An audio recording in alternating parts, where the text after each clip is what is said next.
하나님께서 오늘 우리에게 주시는 말씀은 신약성경 디모데후서 3장 1절로 7절까지 말씀입니다. 디모데후서 3장 1절로 7절까지 말씀입니다.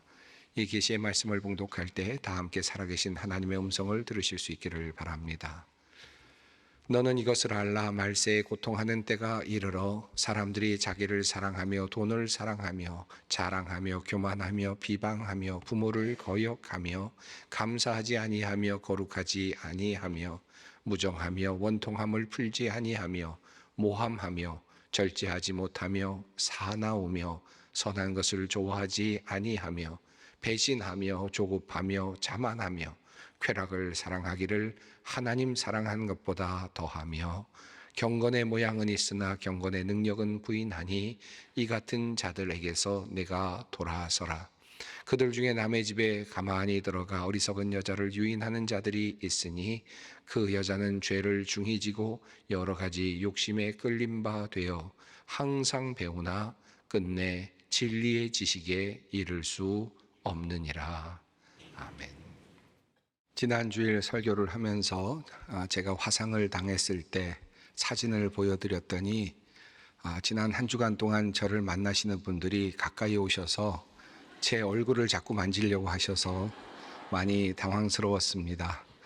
제 얼굴 지금 괜찮습니다. 그러니까 여러분께서 걱정은 하지 않으셔도 될 것 같고요. 또 설교 말씀을 드렸는데 설교 말씀은 기억하지 못하고 사진만 기억을 하셔서 좀 아쉽다 하는 생각이 들었습니다. 오늘도 또 말씀을 함께 나누겠습니다. 오늘 말씀은 디모데후서 말씀입니다. 사도 바울이 사랑하는 디모데에게 목회와 관련하여서 교훈하고 있는 내용이 디모데후서입니다. 특별히 이 디모데후서에서 두드러지는 내용은 거짓 교사들과 관련된 내용입니다. 당시에 예수님의 이름이 온 세상에 전파되고 또 초대교회가 왕성하게 세워지고 있었던 바로 그때 이단들 그리고 거짓 교사들이 또한 왕성하게 활동하고 있었음을 성경은 우리에게 알려주고 있습니다. 기독교는 초기부터 지금까지 끊임없는 이단들의 출현과 거짓 교사들의 출현을 경험해 왔습니다. 그것이 때로는 다른 종교를 만들기도 했고요. 다른 이단 종파를 만들기도 했고요. 또 교회의 변질을 가져오기도 하였습니다. 왜 초기부터 거짓 교사들이 이렇게 많았고 왜 초기부터 이렇게 이단들이 많았을까? 그 이유가 무엇일까를 생각해 봅니다. 아마도 그 이유는 기독교가 진리이기 때문이 아니겠습니까? 진리를 말살하려고 하는 사탄의 그 노력이 집요하기 때문이 아닐까 하는 그런 생각을 하게 됩니다. 초대교회 당시 바울은 이 거짓 교사들과의 지리한 싸움을 해야만 했습니다. 그리고 거짓 교사들은 달콤한 말과 그리고 언변으로 사람들을 미혹하는데 상당한 능력을 발휘했습니다. 그래서 복음의 진술을 들고 있었던 사도 바울까지도 힘겨운 싸움을 해야 했음을 성경은 우리에게 알려주고 있습니다. 사실 이러한 상황은 오늘날 우리 한국 교회 상황에도 그대로 이어지고 있고 세계 교회 상황 속에서도 그대로 이어지고 있습니다. 거짓 교사들일수록 더 수려한 말 그리고 언어로 무장이 되어 있습니다. 또 논리로 무장이 되어 있죠. 우리를 유혹하기에 충분한 능력을 그들이 가지고 있습니다. 주변에 그리고 가까운 곳에 사실 그러한 분들이 있을 수 있습니다. 또 우리 가족들 가운데서도 그런 사람들이 있을 수도 있겠습니다. 저는 여러분의 목회자로서 우리 모든 성도 여러분들이 거짓 교사들에게 유혹받지 않고 건강한 신앙을 유지할 수 있기를 바라는 마음을 가지고 기도하고 있습니다. 자, 그렇다면 오늘 여러분에게 이런 질문을 던져봅니다. 우리가 신앙생활을 하면서 가짜 복음을 전하는 사람과 진짜 복음을 전하는 사람을 어떻게 구별할 수 있을까요? 얼굴 가지고는 구별이 잘 안 됩니다. 오늘 바울이 전하는 가짜 복음, 거짓 교사들의 가르침이 어떤 것인지를 자세히 살펴봄으로써 우리의 신앙이 과연 건강한지를 점검할 수 있기를 바라고 또 우리가 그러한 유혹에 빠지지 않기를 바랍니다. 오늘 본문에 이런 말씀이 있습니다. 6절 말씀입니다. 그들 중에 남의 집에 가만히 들어가 어리석은 여자를 유인하는 자들이 있으니, 여기서 그들이라고 표현된 이 단어는 거짓 교사들을 의미합니다. 거짓 교사들이 하는 전형적인 포교 방법을 사도 바울이 지금 말하고 있는 것입니다. 거짓 교사들이 슬그머니 남의 집으로 들어간다라고 이렇게 이야기를 합니다. 도둑처럼 담을 넘는 것은 아니겠지만 이런저런 사람들의 소개를 통해서 그 사람과 접근을 할 수도 있겠고요. 또 지나가면서 물을 한 모금 달라고 하면서 접근을 할 수도 있겠죠. 어쨌든 자연스럽게 어떤 집에 있는 어떤 여인에게 접근을 해서 여유로운 생활을 하고 있는 사람과 접근을 해서 대화를 시도한다라는 그런 의미입니다. 전형적인 이단들, 그리고 또한 거짓 교사들의 포교 방법이라고 할 수 있겠습니다. 바울은 어리석은 여인이라는 표현을 사용했습니다. 문자적으로는 작은 여인이란 뜻인데 상징적으로는 미숙한 여인, 미숙한 사람을 상징하는 표현이겠습니다. 무언가 미숙한 사람, 특별히 신앙적으로 미숙한 사람에게 접근하여서 그들을 영적으로 지배하는 거짓 교사들의 전략을 사도 바울은 지금 이야기하고 있습니다. 그런데 그렇게 거짓 교사들에게 붙잡히게 되면 어떤 일이 일어나는가? 성경은 이렇게 말합니다. 항상 배우나 끝내 진리의 지식에 이를 수 없느니라. 항상 배우지만 그러나 끝내 진리의 지식에 도달할 수 없다. 참 놀라운 말씀을 우리에게 하고 있습니다. 거짓된 복음은 우리로 하여금 끊임없이 무엇인가를 하도록 만드는데, 그런데 그것을 요구하는데 결코 그러나 진리의 지식에 도달할 수는 없다라는 말씀입니다. 한마디로 말하면 도달할 수 없는 목표를 향해 끊임없이 경건 생활을 하도록 유도하면서 그 굴레 안에 가두게 된다라고 하는 말씀입니다. 여러분, 가짜 복음과 진짜 복음을 구별하는 첫 번째 방법을 여러분에게 알려드리겠습니다. 여러분 주변에서 또는 또 어떤 신앙의 체계가 자꾸 무엇인가를 더 해야 한다고 말하면서 사람들을 붙잡아 놓고 있는 가르침이 있다면 그것은 가짜 복음입니다. 진정한 복음, 진짜 복음은 우리를 자유케 하는 복음입니다. 어떤 것인가에 매여서 구원을 얻기 위하여 쩔쩔매게 하고 이것도 하고 저것도 해야 된다고 말하면서 아직도 멀었다고 이야기하는 것이 있다면 그 가르침은 잘못된 기독교의 가르침입니다. 모든 것은 이미 우리를 위하여 하나님께서 다 이루셨습니다. 우리의 구원을 위하여서 하나님께서 모든 일을 다 해내셨습니다. 당신의 아들 예수 그리스도를 이 땅에 보내셨고 예수 그리스도의 십자가와 죽으심과 부활을 통해서 우리를 구원하실 수 있는 모든 준비를 다 해내셨습니다. 우리가 할 수 있는 일, 우리가 해야 할 일은 전혀 없습니다. 이 모든 사실을 믿음으로 받아들이고 이것을 주님의 자녀로 이것을 받아들이고 주님의 자녀가 될 때 우리는 참다운 자유를 누리게 되는 것입니다. 이것이 복음입니다. 자, 그렇다면 거짓 교사들은 어리숙하고 미숙한 신앙인을 어떻게 미혹하는 것일까요? 끊임없이 그 굴러 속에서 나오지 못하도록 가두게 되는 그 힘은 도대체 어디에서 나오는 것일까요? 왜 많은 사람들이 거짓 교사의 그 가르침에 빠져드는 것일까 하는 질문입니다. 다시 본문을 봅니다. 그들 중에 남의 집에 가만히 들어가 어리석은 여자를 유인하는 자들이 있으니 그 여자는 죄를 중히 지고 여러 가지 욕심에 끌린 바 되어, 이렇게 성경은 말씀합니다. 여기 흥미로운 두 가지 내용이 나옵니다. 첫째는 죄를 중히 지고 라는 표현입니다. 한마디로 말하면 신앙을 가지고 있는데 죄의 무게를 무겁게 지고 살아가고 있다라고 하는 뜻입니다. 거짓 교사의 가르침을 따라가다 보면 죄책감에서 벗어날 수 없습니다. 죄에서 벗어난 자유를 그들이 말하지 않기 때문입니다. 계속해서 더 배워야 하고 더 노력해야 하고 구원에 도달하려면 아직 멀었다고 그렇게 가르칩니다. 끊임없이 죄의식을 심어주는 것입니다. 아직 너는 구원받으려면 멀었어. 아직 너는 더 노력해야 돼. 그 정도 가지고는 구원에 이를 수 없어. 너는 성경을 더 알아야 돼. 외워야 돼. 더 기도해야 돼. 금식해야 돼. 철야를 해야 돼. 이 정도 가지고는 안 돼. 라고 말하면서 끊임없이 그렇게 우리를 죄의식으로 몰고 가는 것입니다. 아직 멀었다라고 하는 그런 태도로 우리를 끊임없이 끌고 갑니다. 그러한 가르침을 통하여 우리를 교회 안에 가두려고 하고 그런 가르침을 통하여 때로는 어떤 선교 단체 안에 그것을 가두려고 하고 때로는 함께 모이는 성경 공부 모임이나 기도 모임 안에 그들을 가두어 두려고 할 때가 있습니다. 그리고는 여기서 더 해야 된다고, 내가 가르치는 대로 더 해야 된다고 그렇게 이야기를 하는 것입니다. 그 안에 있다 보면 죄의 짐을 벗지 못합니다. 늘 회개해야 되고 늘 부족합니다. 참된 자유가 없습니다.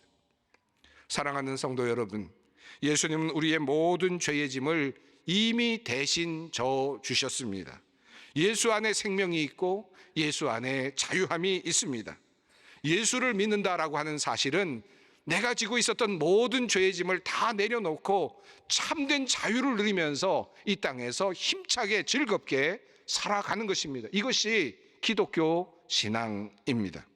죄로부터 자유함을 얻는 것, 이것이 바로 복음입니다. 우리가 하는 그 이후의 모든 예배나 또는 봉사나 또는 자선이나 헌금, 이와 모든 것들은 우리가 구원을 얻기 위해서 어쩔 수 없이 하는 일이 아니라 하나님의 구원을 받은 우리들이 기쁨으로 감사함으로 드리는, 하나님께 드리는 응답이 되어야 합니다. 이것이 바로 진짜 복음이며 진짜 신앙인의 태도라 할 수 있습니다. 또 한 가지, 거짓 교사들이 어리석은 여인들로 하여금 계속해서 배우고 또 배우도록 만들고 그럼에도 불구하고 또 허망하게 그저 대답을 찾지 못하도록 만드는 그 동력이 있습니다. 그것은 바로 그들이 가지고 있는 욕심, 욕망입니다. 거짓 교사들과 이단들이 자주 사용하는 무기가 바로 인간, 우리의 욕심입니다. 예를 들어서 이단들이나 거짓 교사들은 우리가 가지고 있는 경쟁심, 욕심을 부추깁니다. 그리고 이것은 영적인 관점에서도 그와 같이 그렇게 작동을 합니다. 오직 구원을 받을 사람은 14만 4천 명밖에 없다. 그러니 너는 이곳에 들어가려면 이것도 하고 저것도 하고 이런 것도 해야만 한다. 그러면 네가 14만 4천에 들어갈 수 있다. 자칫하면 그것에 들어갈 수 없으니 주의하고 열심을 내라 라고 그렇게 우리의 경쟁심을 부추기죠. 하늘나라에 가서 좋은 집에 살려면 이것도 하고 저것도 해야 된다. 자칫하면 하늘나라에 가서 초가집에 살 수밖에 없을 것이다. 그러니 하늘나라에서 잘 살려면 이런 것도 하고 저런 것들을 하라고 그렇게 우리에게 경쟁심을 부추겨 줄 때가 있습니다. 어리석은 이들은 하늘나라의 일이니까, 하늘나라에 들어가서 하는 일이니 선한 것이다. 주제가 하늘나라이고 주제가 바로 선한 관련된 일이라고 생각하니까 마땅히 하나님의 일이라고 생각하고 그렇게 비평 없이 비판 없이 받아들입니다마는, 그러나 한번 잘 생각해 볼 필요가 있습니다. 내가 이 세상에 살면서 다른 사람들과의 경쟁에서 이겨서 좋은 집에서 살겠다고 하는 것, 인간적인 성공에 대한 욕구이죠. 물론 이것이 나쁘다고 할 수는 없겠지만 적어도 이것은 나름의 경쟁 사상이라고 할 수 있을 것입니다. 그런데 하늘나라에 들어가서도 내가 좋은 집에 살겠다라고 말한다면 그것과 뒤에 나오는 것과의 차이는 무엇이 있겠습니까? 사실은 차이가 없지 않겠습니까? 둘 다 누군가를 누르고 내가 더 잘 살겠다라고 하는 욕망이 작동하고 있을 뿐입니다. 욕심이 동력이 될 뿐입니다. 나는 절대로 14만 4천 안에 들어갈 거야. 다른 사람들을 다 제치고 나는 14만 4천 안에 들어갈 것이야 라고 생각한다면 그것은 나의 이기심이고 나의 영적인 어쩌면 욕심, 욕망이 아니겠습니까? 거짓 선지자들, 거짓 교사들은 이와 같은 방식으로 우리의 욕심을 계속해서 자극합니다. 끊임없이 그리고는 그 욕심을 부추기면서 그러기 위해서는 이것도 해야 돼. 너는 그러기 위해서는 이것도 해야 돼. 라고 우리에게 가르칩니다. 성경 암송을 해야 한다. 너는 이렇게 위해서는 몇 시간을 기도해야 된다. 너는 이렇게 하기 위해서는 적어도 금식을 해야 된다. 라고 말하면서 우리를 끊임없이 얽어맵니다. 그 안에는 진정한 자유가 없습니다. 나의 욕심 때문에 결국은 내가 스스로 매이는 것입니다. 사랑하는 성도 여러분, 진정한 복음은 하나님께서 나를 구원하시고 또 모든 사람을 구원하시기를 원하신다는 것을 믿는 것이고, 그리고 이 모든 구원의 일을 하나님께서 스스로 우리를 위해서 다 해내셨다는 사실을 믿는 것입니다. 그리고 그 구원의 계획 안에 나 자신도 포함되어 있음을 믿는 것입니다. 그리고 그것을 감사하는 것입니다. 내가 누구를 이기고 누구를 제치고 그리고 올라가겠다라고 하는 것이 아니라 하나님께서 나 같은 죄인을 살려주셨다고 하는 그 감격 속에서 하나님께 기쁨으로 기도하고 감사하는 것이 바로 진정한 신앙의 태도라는 말씀입니다. 한 가지 마지막 거짓 복음과 진정한 복음을 구별하는 또 다른 한 가지를 말씀드려야 되겠습니다. 바울 사도는 디모데에게 이렇게 이야기를 합니다. 경건의 모양은 있으나 경건의 능력은 부인하니 이 같은 자들에게서 내가 돌아서라. 여기 흥미로운 표현이 나옵니다. 경건의 모양, 경건의 능력이라는 표현입니다. 여러분이 생각하고 있는 경건의 능력은 무엇입니까? 흔히들 생각하기를 경건의 능력하면 방언을 하거나 예언을 하거나 투시를 하거나 또는 병을 고치거나 또는 전도를 잘하거나 또는 기도를 유창하게 하거나 하는 것으로 생각을 할 때가 많습니다. 기도를 유창하게 하면 신앙이 깊다, 경륜이 깊다, 또 경건의 능력이 크다라고 그렇게 생각을 하는 경향들이 있죠. 옛날 존 로스가 쓴 책을 보면, 존 로스는 중국과 한국을 위해서 선교 활동을 했던 초기 영국의 선교사입니다. 그분이 쓴 책을 보면 초기에 한국 사람들과 중국 사람들 지도자를 이제 뽑는데 어떤 사람들을 지도자로 뽑아서 파송할 것인가 이렇게 뽑는 기준이 나옵니다. 근데 그 기준 중에 하나가 즉흥 기도를 시키는 것이었습니다. 한번 기도해봐라 하고 기도를 시키면은 그 기도를 유창하게 하면 이 사람은 이제 지도자로서 능력이 있다라고 자격이 인정이 되어서 그 사람을 조사로 세우거나 지도자로 세워서 그렇게 세상으로 또 전도하러 내보냈다라고 하는 기록이 존 로스의 책에 나옵니다. 그래서 그런지 모르겠는데 지금까지도 우리 한국 교회에 또 여러 주변에서 비슷한 일들이 종종 일어납니다. 어떤 분들이 서로 함께 만나서 서로 크리스찬이다 서로 인사를 하게 되고 만남을 갖게 되면 기도로 이제 승부가 나죠. 기도를 한번 해보면 누가 위인지가 분명해집니다. 그 다음부터는 그분이 항상 앞서서 기도를 하게 되고 영적인 이끌어감을 하게 되는 것을 종종 봅니다. 이게 과연 경건의 능력인가? 물론 유창한 기도를 잘하는 것 좋죠. 멋지지요. 그리고 하나님께 그렇게 자세한 기도를 그렇게 드릴 수 있다면 참 좋은 일입니다만은 이것이 과연 경건의 능력일까? 종종 거짓 교사들은 이러한 것들을 들고 마치 경건의 능력인 것처럼 가르칩니다. 그런데 방언을 하는 것 영적인 유익이 있고 기도를 유창하게 하는 것 유익이 있지만 바울은 이런 모든 것들을 경건의 능력이라고 보지 않았습니다. 도리어 이 모든 것들을 경건의 모양이라고 그렇게 이야기를 합니다. 이 외에도 다양한 경건의 모양들이 있지 않겠습니까? 헌금 생활이나 봉사나 섬김이나 기도 생활이나 새벽 기도를 잘하거나 금식 기도와 같은 것들이 다 포함되겠죠. 하지만 바울은 이런 모든 것들을 경건의 능력으로 보지 않습니다. 바울은 그 앞선 내용에서 경건의 능력을 상실한 상태를 이렇게 우리에게 조명해 줍니다. 사람들이 자기를 사랑하며 돈을 사랑하며 자랑하며 교만하며 비방하며 부모를 거역하며 감사하지 아니하며 거룩하지 아니하며 무정하며 원통함을 풀지 아니하며 모함하며 절제하지 못하며 사나우며 선한 것을 좋아하지 아니하며 배신하며 조급하며 자만하며 쾌락을 사랑하기를 하나님 사랑하는 것보다 더하며. 여러분, 제가 잠깐 이 모든 내용을 읽어드렸는데 상당한 많은 내용이 이 안에 담겨 있습니다. 여러분, 이것을 읽으면서 어떤 느낌이 드셨습니까? 그냥 요즘 우리들 생활 같지 않으십니까? 우리들의 일상 같지 않으십니까? 이 성경 구절이 쓰여질 때가 2000년 전입니다. 바울이 2000년 전에 전하고 있는 이 말씀이 어쩜 오늘 우리들의 삶과 이토록 닮아 있을까 하는 생각이 듭니다. 2000년 전이나 오늘이나 사람들은 사실 이렇게 살아갑니다. 자기를 사랑하고 돈을 사랑하고 교만하고 무정하고 모함하고 절제하지 못하고 선한 것을 좋아하지 않고 배신하고 조급하고 쾌락을 사랑합니다. 이 방식이 2000년 전의 삶의 방식이나 오늘의 삶의 방식이나 다를 바가 없습니다. 이것이 바로 세상의 삶의 방식입니다.